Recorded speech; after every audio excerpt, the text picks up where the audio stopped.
friends and welcome back to another vlog of @paribike channel. It's a brand new day and a brand new vlog. ভাবতে হচ্ছে সকাল সকাল এসব bag tag নিয়ে কেন আমি রেডি, তো সকাল না এখন প্রায় 9টা বাজে। ব্রেকফাস্টও হয়ে গেছে আমার, ব্রেকফাস্ট রেডি করে দিয়ে স্কুলে চলে গেছে, স্কুল করাচ্ছে। আমি সকালের ইনিশিয়াল কাজকর্মগুলো সেরে এখন ব্যাগটা নিয়ে একটু বেরোচ্ছি, করে জেরক্স করতে যাচ্ছি। কেন জেরক্স করতে যাচ্ছি? আমার বাইকের ইঞ্জিনের ব্যালেন্সারটা খারাপ হচ্ছে, মানে খারাপের দিকে যাচ্ছে আস্তে আস্তে।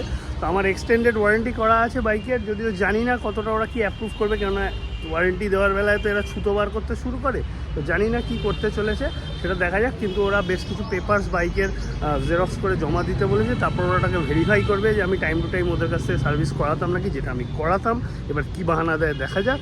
তো দেখার পর তারপরে আমার বাইকটাকে ওরা ব্যালেন্সারটা চেঞ্জ করে দেবে। আর কিছু মনে হয় লেদ ফেদের কাজ থাকলে সেই খরচাটুকু আমাকে দিতে হবে। তার সাথে সাথে আমার একবার হয়তো তোমাদেরকে বলেছিলাম ইঞ্জিনের সকারটাও খারাপ হচ্ছে। তো ওইটা ইঞ্জিনের না, সরি, মানে বাইকের যে সকারটা থাকে ওইটা মনো সকারটা, ওটাও খারাপ হচ্ছে। ওটাও অর্ডার করে দিয়ে আসবো, ওটা যবে আসবে ওটাকেও আবার চেঞ্জ করাতে হবে। তো এখন মোটামুটি 5-7 হাজার 10 হাজারের খরচা আছে ওভারঅল। যে এখন ওরা দেয় কি না দেয় ওয়ারেন্টিটা তার উপরে। সকারটাতে তো দেবে নাই, ইঞ্জিনে তো দেওয়া উচিত। তো সেই জন্যই এখন সেই আশা মনে নিয়ে যে যাতে দেয়, তার জন্য এখন যাচ্ছি জেরক্স করাতে। জেরক্স করিয়ে বাইকটা নিয়ে ঢোকাবো, তারপর দেখা যাক কী ডিসিশান হতে চলেছে, সেটা তখনকার ব্যাপার। তা এই হচ্ছে ব্যাপার, তোমাকে আপডেটটা দিলাম।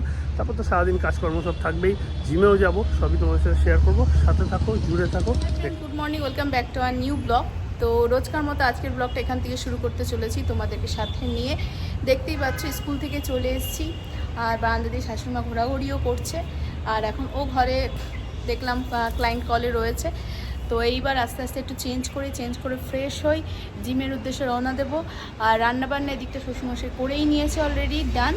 আর এবারে রান্নাটা হয়ে গেছে, মানে আমরা আসার আগেই যথারীতি এদের লাঞ্চ হয়ে যাবে। আর তারপরে আমি এসে দেখি কি করব না করব, আমাদের দুজনের খাবার সেটা পরে রেডি করব। এখন আপাতত সেগুলো ম্যারিনেট করে রেডি করে রেখে যাই। তো চলো যাওয়া যাক, আর দিনটাকে শুরু করছি। সবাই আশা রাখছি ভালো আছো, সুস্থ আছো। তো চলো দিনটা শুরু করি। তো আমি এদিকে দেখতেই পাচ্ছি ও জামা কাপড়গুলো কেচে ওয়াশিং মেশিনের উপরে রেখে দিয়েছে। তো আমি আগে চট করে এগুলো মেলে দিয়ে নিই একবারেই, তারপরে কাজগুলো সেরে নিয়েই রেডিটা হই, নইলে আস্তে আস্তে লেট হব।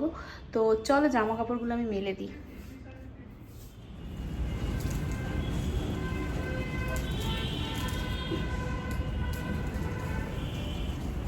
দেখো শ্বশুরমশাই রান্না করে নিচ্ছে ঢেঁড়স আলু ভাজা, এই ভাজা, শাশুড়িমার ডিম সেদ্ধ, এখানে আছে উচ্ছে আলু ভাজা, এখানে আছে পোস্ত, আর এখানে রয়েছে বিউলির ডাল। তো এইদিকে রান্না তো হয়ে গেছে।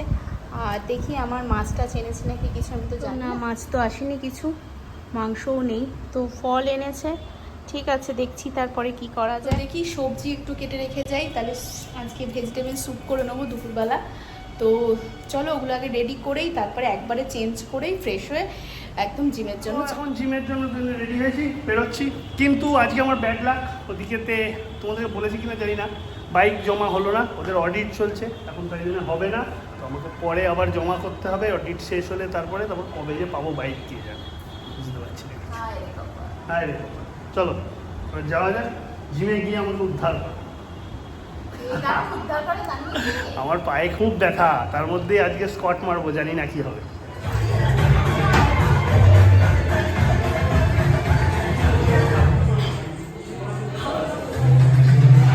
জিম থেকে ফিরতে এমনিতে লেট হয়ে গেছে, তাই আমি এখন লাঞ্চটা সেরে নেবো।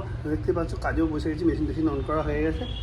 আজকে একটু চাপ কম আছে, দুটো কাজ আজকে একটু অফ আছে, আজকে একটু চাপ কম আছে। তাও জানি না কী সিচুয়েশান হবে, এই কাজটাতেও বেশি চাপ পড়ে যেতে পারে, কোনো গ্যারেন্টি নেই। এখন করছি সেগুলো, খেয়ে নিয়ে আগে। ফ্রেন্ডস এখন বিকেলবেলা 4:30 প্রায় বাজতে যায়। তো এখন পড়তে আসবে শ্রেয়ান, বিজিত, জানি না সুমিত আজকে থেকে আসবে কিনা। আজকেও পরীক্ষা শেষ হয়ে গেছে, আজকে শরীর শিক্ষা কর্মশিক্ষা ছিল, জানি না আজকে থেকে তো আসতে বলে দিয়েছিলাম।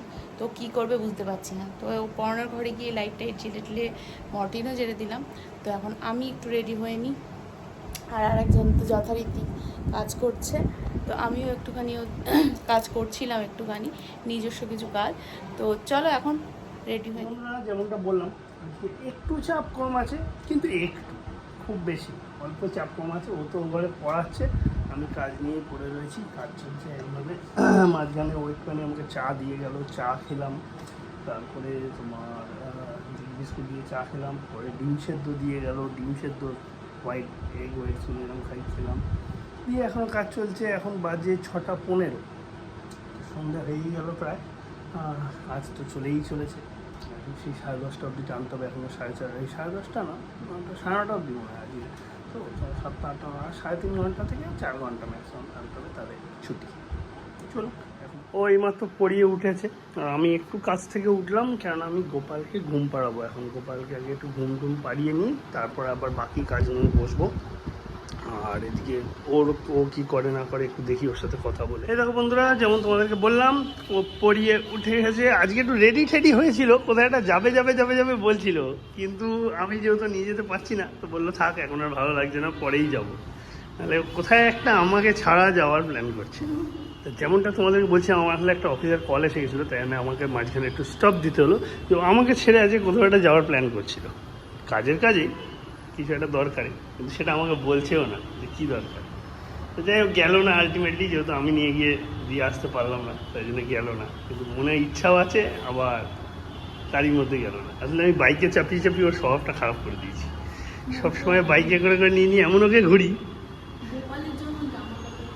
ও গোপালের জামা কাপড় কিনতে যেতে হবে, তো সেটা বলবে তো। তাহলে আমি অফিস ছেড়ে কী করে যাবো বলো? এখন যে গিয়ে তোমাকে নামিয়ে দিয়ে আসবো, কাছাকাছি হলেও তো অতটা ডিস্টেন্স যেতে আসতে আমার এখানে কোনো ক্লায়েন্ট মেসেজ বা কিছু চলে এলে খুব মুশকিল হয়ে যাবে।